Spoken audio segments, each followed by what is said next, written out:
Photo viral होतोय, त्यांच्या हातामध्ये एक फलक आहे आणि त्यावरती लिहिलेलं आहे की आंबेडकरांना काँग्रेसला 2दा पाडलं, काँग्रेसनं माफी मागावी.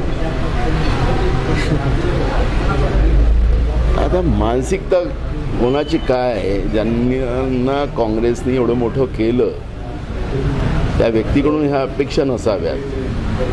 त्यामुळे आता सध्या काही कोणाला प्रतिक्रिया देण्याचं काही कारण पण नाही, ज्यांच्यावर प्रतिक्रिया देण्याचं काही कारण पण नाही. मला असं वाटतं अशोक चव्हाण हे प्रतिक्रियेच्या लायकीचे नाही, त्यामुळे मी त्यांना प्रतिक्रिया पण देणार नाही. राहुल गांधी यांनी भेट दिली, सोमनाथ यांच्या कुटुंबियांची त्यांनी सांगूनपर भेट घेत सांगितलं आहे की तो दलित असल्यामुळे त्याची हत्या झाली. असा निष्कर्ष काढणं अतिशय चुकीचं आहे.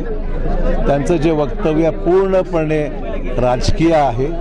एखादी घटना झाल्यानंतर त्याचे पूर्णपणे त्याला इन्क्वायरी गठीत करण्यात आलेली आहे, चौकशीनंतर स्पष्ट होईल. परंतु कोणी व्यक्ती एका समाजाचा आहे म्हणून त्याची हत्या मुद्दामून केली गेली असा निष्कर्ष चौकशीच्या आधीच काढणं हे उचित नाही आहे. त्यांचा दौरा टोटली राजकीय होता आणि त्या राजकीय दौऱ्यामधून राजकारण करण्याचाच उद्देशाने हे स्टेटमेंट आहे. त्या सत्यता अजिबात नाही.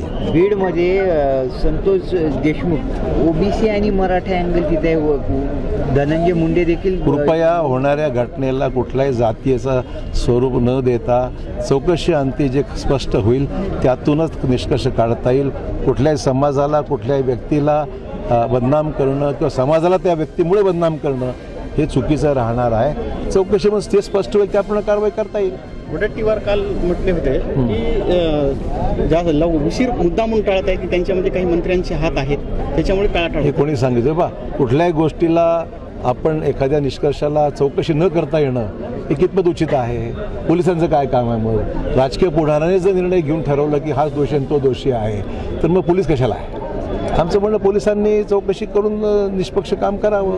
कोणाचा हस्तक्षेप त्याच्यामध्ये नाही आहे आणि मुख्यमंत्र्यांनी स्पष्ट केलं आहे याच्यामुळे जो कोणी दोषी असेल किंवा कोणी कुठल्याही पक्षाचा किंवा कुठलाही मोठा किंवा लहान असा विषय येणार नाही आहे. जो दोषी असेल त्यावर कारवाई केली जाईल. नाना पटोले यांनी काल तुमच्यावर अनऑर्थोडॉक्स टीका केलेली आहे, चक्क लायकी असा शब्द वापरलेला आहे. मला वाटतं जनतेने त्यांची लायकी काय हे जे बोलले असतील तर मला म्हणणं आहे. नाना काय बोलले मला माहीत आहे, तुम्ही सांगताय हे म्हणून मी त्याला उत्तर देतो आहे. नाना जर आमची लायकी काढत असतील त्यांची लायकी काय हे साकोलीतल्या जनतेने ठरवून दिलेलं आहे. 200 मताने आले, आम्ही 50,000ने आलो. हा फरक आहेच ना.